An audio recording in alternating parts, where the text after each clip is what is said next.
लोकसभा चुनाव में पिछले लोकसभा चुनाव की अपेक्षा मायावती के तमाम फैसले एक के बाद एक कुछ ऐसे होते जा रहे हैं जो न सिर्फ तमाम विपक्षी गठबंधनों को सोचने पर मजबूर कर रहे हैं, बल्कि आम जनता के बीच भी मायावती के ये फैसले माया की कुशल राजनीति को बयां कर रहे हैं। लेकिन इस बार मायावती ने ऐसा कौन सा मुद्दा चुनावी जनसभा में उठाया जिससे कांग्रेस, समाजवादी पार्टी तो हैरान है ही, साथ साथ माया के इस ट्रम्प कार्ड से एनडीए के घटक दल सुभाषपा और राष्ट्रीय लोकदल भी चौंक गए हैं। लेकिन एनडीए के घटक दल सुभाषपा के राष्ट्रीय अध्यक्ष ओम प्रकाश राजभर और राष्ट्रीय लोकदल के राष्ट्रीय अध्यक्ष जयंत चौधरी के बीच हैरानी और परेशानी क्यों बढ़ रही है, इंडिया जंक्शन की इस रिपोर्ट में आज हम आपको ये दिखाएंगे भी और बताएंगे भी। दरअसल एक चुनावी रैली में मायावती ने कहा कि बीएसपी ने किसी भी राजनीतिक पार्टी से गठबंधन नहीं किया है, हम अकेले ही चुनावी मैदान में हैं और बड़ी जीत हासिल करने की तरफ आगे भी बढ़ रहे हैं। भाजपा का तीसरी बार सत्ता में आना बहुत ही मुश्किल है। पश्चिमी यूपी के लोग लंबे समय से अलग राज्य की मांग करते रहे हैं। केंद्र में हमारी सरकार अगर आती है तो पश्चिमी यूपी को एक अलग राज्य बनाने के लिए हम ठोस कदम आगे बढ़ाएंगे। मायावती ने इससे पहले साल 2011 में जब यूपी में बहुजन समाज पार्टी की सरकार हुआ करती थी, तब 2012 विधानसभा चुनाव से पहले मायावती ने यूपी को 4 हिस्सों में बांटने का प्रस्ताव दिया था। ये 4 हिस्से थे पूर्वांचल, पश्चिमी प्रदेश, अवध प्रदेश और बुंदेलखंड। प्रस्ताव के मुताबिक पूर्वांचल में 32, पश्चिम प्रदेश में 22, अवध प्रदेश में 14 और बुंदेलखंड में 7 जिले शामिल होने थे।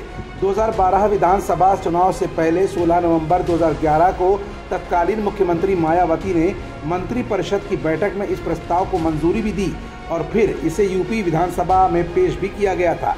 21 नवंबर 2011 को यूपी को 4 भागों में बांटने का प्रस्ताव विधानसभा में पारित कर दिया गया और फिर इसे केंद्र सरकार को भेज दिया गया था। उस समय केंद्र में यूपीए 2 की सरकार हुआ करती थी। मनमोहन सिंह देश के प्रधानमंत्री हुआ करते थे। केंद्र सरकार ने यूपी सरकार से कई स्पष्टीकरण मांगते हुए प्रस्ताव वापस भेज दिए थे। फिलहाल इस मामले में भाजपा और कांग्रेस दोनों ही पार्टियां इस मुद्दे पर कोई स्पष्ट बयान देने से आज तक बचती रही हैं, लेकिन उनके कुछ नेताओं ने इस मुद्दे को समय समय पर बयान देकर जरूर जिंदा रखा है। अक्टूबर 2023 में बीजेपी नेता और केंद्रीय मंत्री संजीव बालियान ने पश्चिमी यूपी को अलग राज्य बनाने की मांग का समर्थन किया था।